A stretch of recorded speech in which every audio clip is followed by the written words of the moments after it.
Hello and welcome to Team PokeMart, your one-stop shop for the things that you need to stop and/or shop for. Today's special is a superb deal on Great Balls, which are an item of choice for trainers too poor to afford Ultra Balls, but not quite living at Pokeball levels of poverty. And today we here at Team PokeMart are offering a 2-for-1 special. That's right, a glorious pair of Great Balls. And you know what? We'll even throw in a Super Potion on top, all for the very affordable price of subscribing to the Team PokeMart channel. Hit that button right now and all of this could be yours. But today we are here to introduce you to another recent inductee of Team PokeMart, so may I present our new customer service associate, Misty. Misty, well, there's no last name listed on her application, but that's irrelevant because our name tags can only fit one name on them anyway. But in any case, I'm sure that many of you are supremely familiar with Miss Misty, as she is one of the most commonly featured individuals in just about every incarnation of Pokemon in existence, whether it be the anime, the manga, or the games, and I suppose she is probably best known as one of Ash's more prolific traveling companions. That is despite the fact that Misty is, well, let's just say she can have some fairly extreme mood swings. I mean, she certainly isn't the paragon of chill that someone like Brock represents, and Misty can be easily swayed from the heights of joy into the wild anarchy of anger, just as quickly as a tide can come in and out of shore, which is actually quite slow, thinking about it, taking anywhere from 6 to 24 hours, so I don't know why I chose to use that as a metaphor. But all of this tide business does suit Misty quite well, being a predominantly water trainer and all, and I should say though that this more eclectic Misty is only the initial impression, and over the course of her life, Misty has become a more stilled persona, kind of like a pristine lake.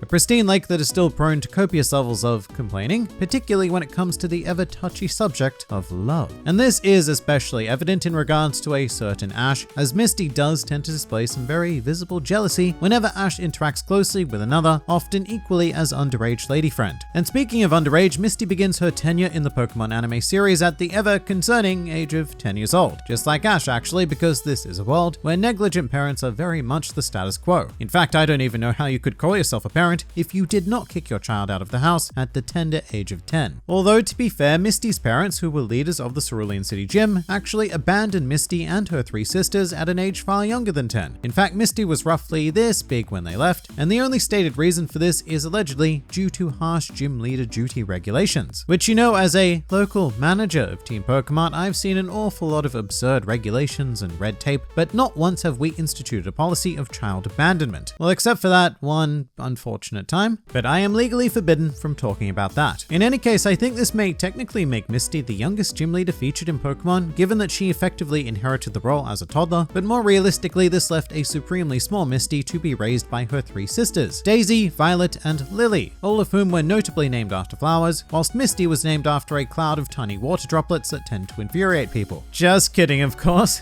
Misty is also a flower, but certainly not one of the nicer ones. And speaking of not nice, that is how I would understate Misty's older sisters, who formed a tight-knit trio and often bullied poor Misty to the point where she ran away from home in order to train hard and prove herself as a water-type Pokemon trainer. And to say that this idea worked out for her is, well, I suppose it depends on your perspective, really, because she would go on to have her bike stolen and subsequently destroyed by a fellow 10-year-old, aka Ash, and so Misty began stalking him, relentlessly, I might add, demanding payment for the bike. However, due to Ash being, you know, a child, he did not possess currency because he was not a fully fledged member of society, and therefore he was unable to purchase a bike. But this would eventually translate into Misty joining Ash's traveling team, with the two forming quite a formidable friendship. In addition to this, Misty also befriended Brock very early on, although she gets incredibly annoyed whenever he becomes infatuated with the various women they come across on their journey, which yes, means that Misty gets annoyed an awful lot. Interestingly though, despite the fact that Misty is a female, Brock shows no interest in her whatsoever, which is probably for the best because I've said it a lot, but I'm going to say it again. She is 10 years old. But Misty's journey would actually go comically well until Ash decided that he was going to challenge the Cerulean City gym leader, which of course happened to be Misty's 3 sensational sisters. And look, when I say challenge, I mean that the sisters were so negligent of their inherited duties that they were basically just about to up and give Ash the Cascade badge without a battle or anything. And so Misty intervened using her technical status as a gym leader to challenge Ash to an official match. And as for this quote-unquote battle, Misty would use 2 of her trademark team members being a Staryu and a Starmie. And once again, this brings up Misty's love of water Pokemon. In fact, Misty believes that quite literally all water types are nothing short of adorable, and even went on to call Tentacles and Tentacruels cute, much to the objection of both Ash and Brock. And me, because what the hell is that? On hand at the time, Misty also possessed a Goldeen, but elected not to use it in this 2v2 battle. A battle that, much like the incident with Brock, Ash would quote-unquote win, thanks to,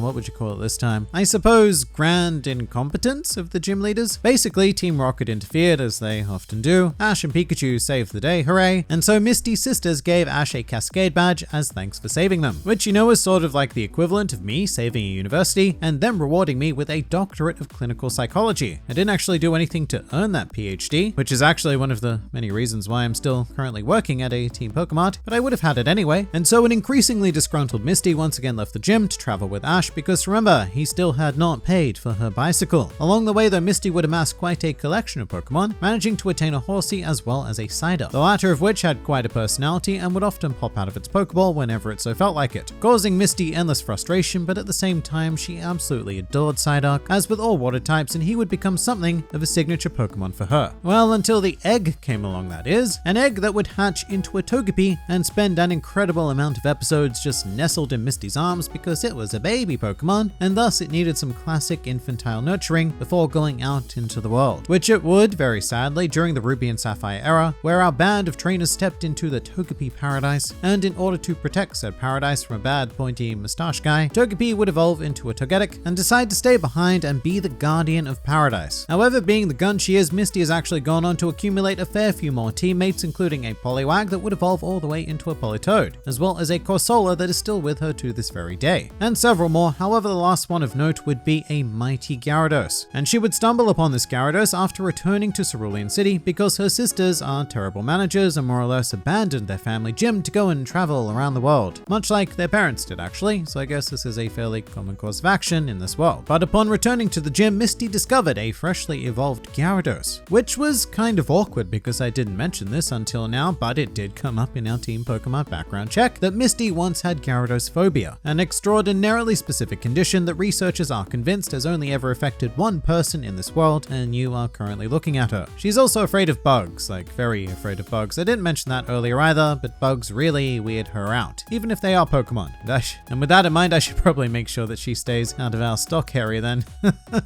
Oh, I need to call that Exterminator. But Misty is then challenged by three brothers who want to take over the Cerulean City gym, and so Misty has no choice but to utterly wreck some fools with the help of Gyarados, and from then on Misty became recognized as the official Cerulean City gym leader, with a glorious new Gyarados by her side. And from then on Misty very much remained out of the picture until the days of Pokemon Sun and Moon, where she made recurring appearances and even revealed that Gyarados could now access the Mega Gyarados evolution, although it did still go on to lose against one lone Pikachu. Ash's Pikachu, I guess, but still, I highly doubt that sort of crap would have ever happened to Game Misty. Speaking of, Misty appears in nothing less than an arse ton of Pokemon games, generally in her role as leader of the Cerulean City gym, which in Pokemon Red, Blue, Yellow, Fire Red, Leaf Green, and Let's Go is the second gym that players encounter, and she mostly retains her anime characteristics, although Misty is noticeably much more driven, consistently in search of new ways to improve herself as both a trainer and a swimmer, which is very much the kind of initiative that I like to see in my employees, despite the fact that this retail position involves minimal swimming. Plus, in the Gold and Silver era, which takes place 3 years after the whole Red, Blue, and Yellow fiasco, this incarnation of Misty even has a boyfriend, which the player can find at Cerulean Cape. However, the man and or boy in question gets easily scared away by your presence, causing Misty to become predictably upset. Very notably though, because Misty is Misty, she appears in a ton of subsequent Pokemon media as well, one project out of which would be Pokemon Origins, where she once again reprises her gym leader role battling against Red, and she looks significantly older here than any of her other media counterparts. And of course, Misty does appear in various manga adventures, which I only bring up because rather shockingly, in the Gold and Silver chapter of the Pokemon Adventures manga, Misty would come to acquire a Suicune, one of the legendary doggos. Not that she caught it though, it was more that Suicune briefly agreed to team up with Misty, but that is still some pretty amazing stuff right there. Some more fun facts about Misty. Of all of Ash's female traveling companions, Misty has appeared in by far the most episodes, with her haul totaling a massive 284 installments, while her nearest competition, Dawn, has appeared in a mere 200. For any hardcore Misty fans out there, this may be some very bad news, but it was stated by Masamitu Hidaka, the director of the anime, that Misty will not be returning as a main character in future series, although she can certainly be sprinkled in here and there as a supporting or guest character, but not again as a primary companion, because I suppose we've been there and we've done that. Misty also happens to be the first victim of a recurring gag in the series, whereby Ash's Pikachu Pikachu destroys the bike of every main female character. This not only happened to Misty, but also to May and Dawn. Although I suppose no, it didn't happen to Iris, Bonnie, or Serena, but primarily because they never had bikes. If they did, I suspect that this whole situation would have been very, very different. Now, just a little technical correction here. Earlier I did say that Misty became the leader of the Cerulean City Gym after defeating a trio of inept brothers. However, that is not technically the case, as in the original Japanese version, the inspector holding such power, in this case an undercover Nurse Joy, stated that Misty only had the right to continue running the gym, which is a very semantic point of order, but a potentially important one, because we don't want to get in trouble with our Team PokeMart admin now, do we? And finally, a truly useless fact, Misty is the only member of Ash's gaggle of friends who has changed their original outfit, only to go back to using it once more. And there you have it, our new customer service associate Misty. And just what does a customer service associate actually do? Nobody knows, but she's doing it. But please do make sure to stop by Team PokeMart and say hi, which you can do in the comments below, or even by joining our Discord server. And if you're interested in some of our other merchandise, then please do click these tantalizing links over here, and don't forget to subscribe to the channel for regular updates on our new stock. But for now, this has been Team PokeMart, and I'll see you next time.